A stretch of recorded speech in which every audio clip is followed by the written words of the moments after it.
Baik,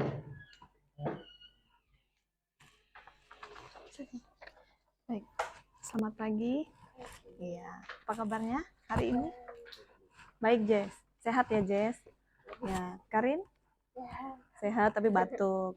Oke, kita akan melanjutkan pembelajaran kita untuk hari ini. Ya, sebelum kita mengawali kegiatan pembelajaran kita, kita akan berdoa terlebih dahulu. Silahkan membuka buku paketmu. Ya, kita akan mendoakan doa mohon kebijaksanaan dari puji syukur nomor 142. Kita akan bacakan bersama-sama ya. Saya akan pimpin kita di dalam doa. Dalam nama Bapa dan Putra dan Roh Kudus. Amin. Mari kita bacakan bersama. Allah yang maha bijaksana, Engkau telah menciptakan dan menata alam ini dengan kebijaksanaan yang tak terhingga. Engkau pun telah mengajarkan kebijaksanaan sejati kepada kami yang seringkali tidak kami pahami. Karena jalan-Mu jauh berbeda dengan jalan kami, dan pikiran kami jauh berbeda dari pikiran-Mu. Berilah kami bagian dari kebijaksanaan-Mu, supaya seperti Salomo, kami lebih mencintai kebijaksanaan daripada harta dan kuasa yang akan binasa. Terangilah hati kami dengan roh kebijaksanaan-Mu, supaya kami berpengamatan tajam dan luas.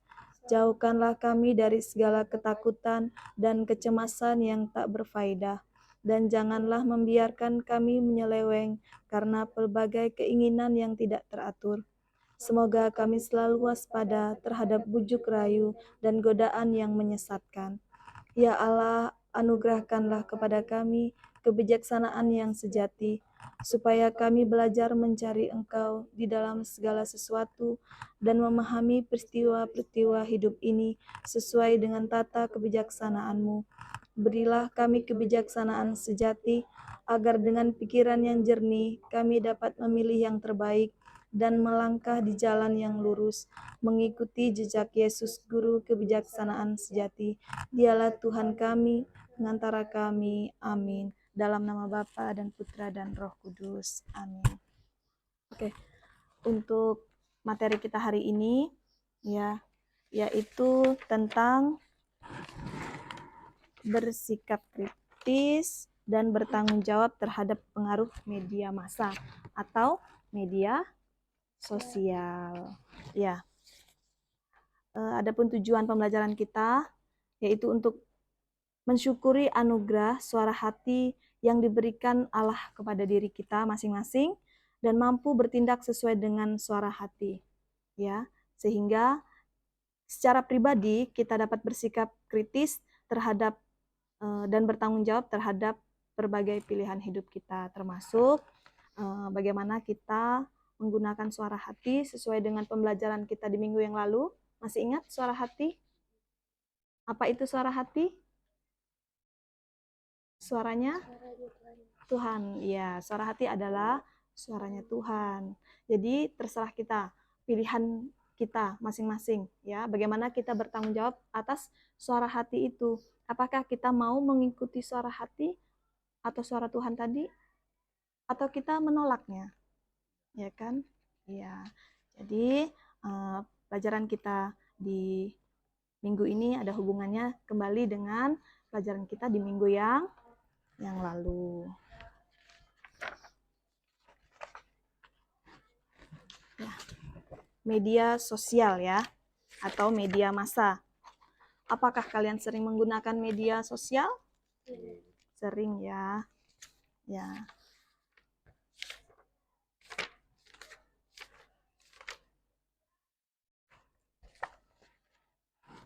Ya, di zaman sekarang ini tidak ada orang yang tidak menggunakan media sosial atau yang lebih sering kita sebut dengan HP. Ya, di dalam HP itu banyak sekali hal-hal yang bisa didapat, ya kan? Nah, bagaimana cara kita untuk menggunakan HP atau bermedia sosial dengan baik? Ya, itu untuk pembelajaran kita kali ini. Nah, di sini Ibu ingin memberikan sebuah video ya, bagaimana cara bijak dalam menggunakan media sosial. Ya, bisa nanti kalian simak.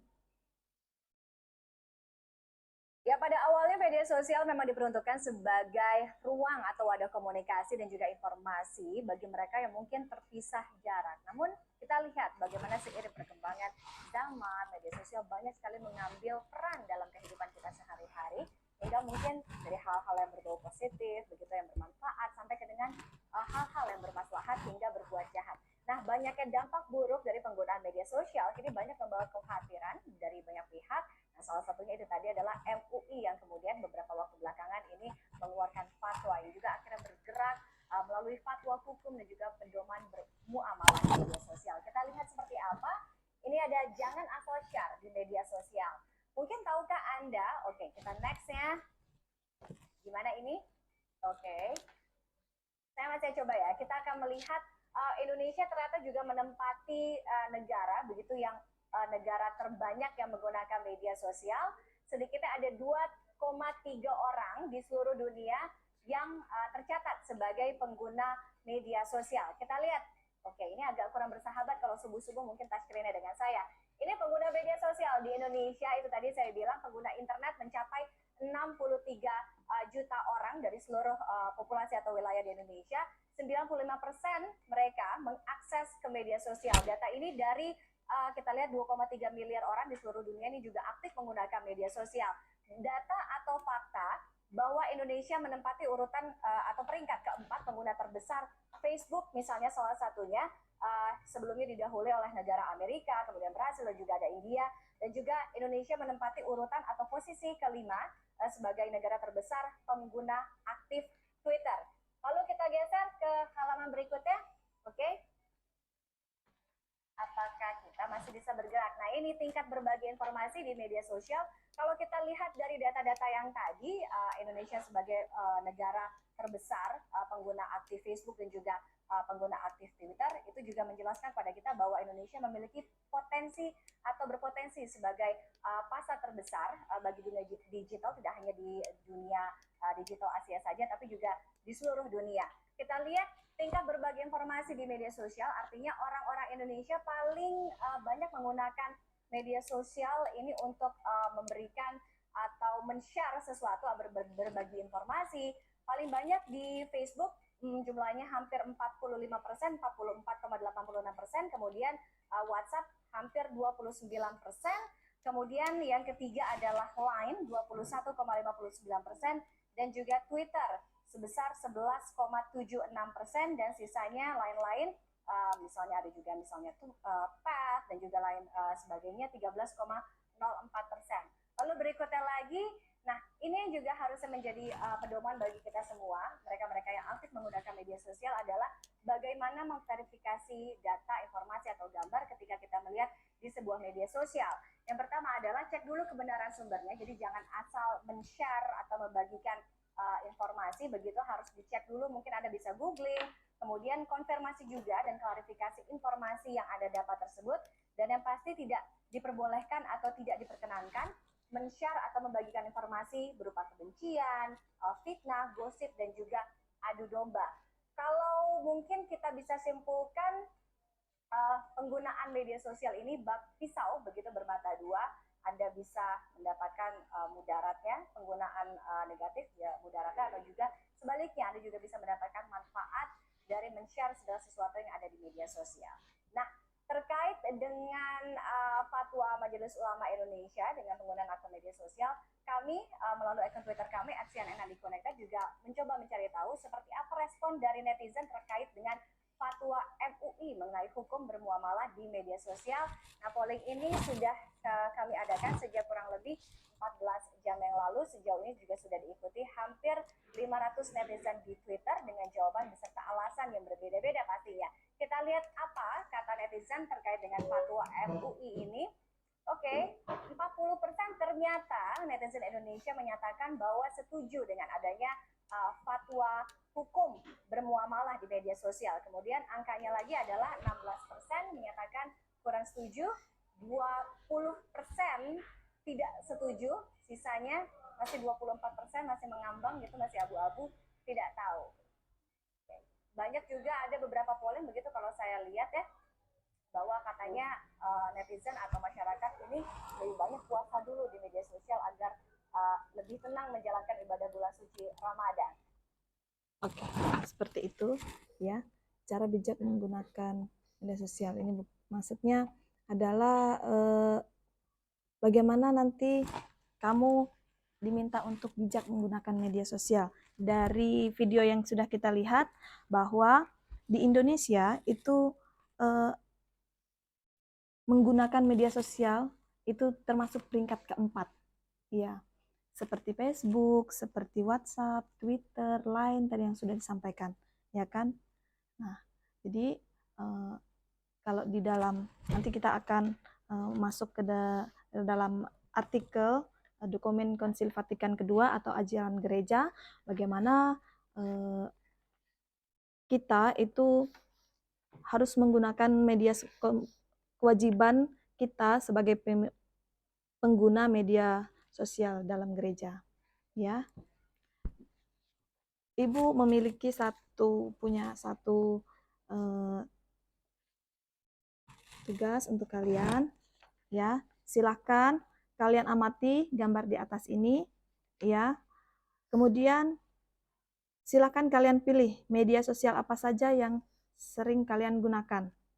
Di sini banyak ya. Kemudian kira-kira berapa jam rata-rata kamu menggunakan media sosial atau bermedia sosial?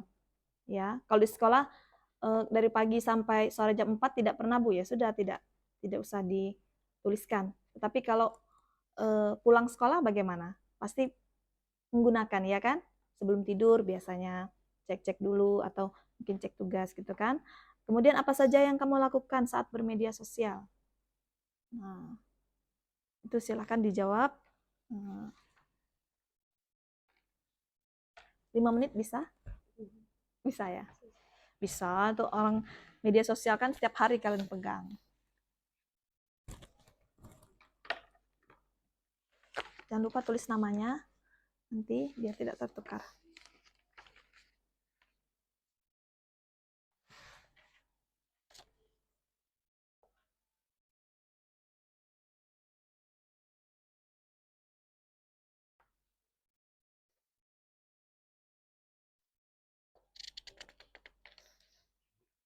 Iya, langsung ditulis di bawahnya aja, Jess. Ya.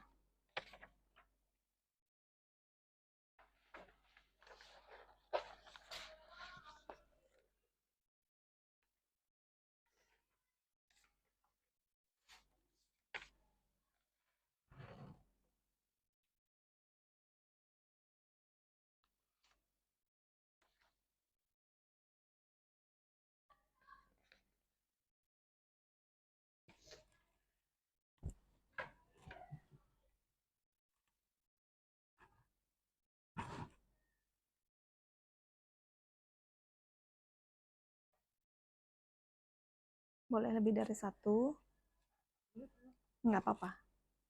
Pokoknya yang sering kamu gunakan lah. Boleh.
Boleh lebih dari satu ya, Jess.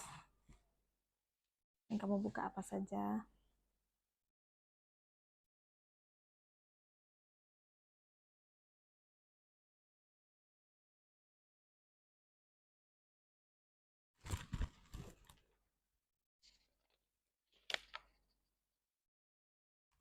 Sudah?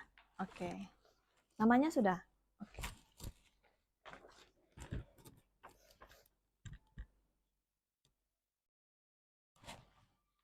Jason?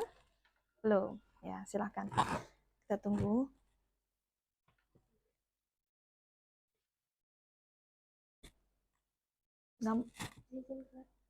Kenapa? Batuk. Oh ya, silahkan. Gini, Bu.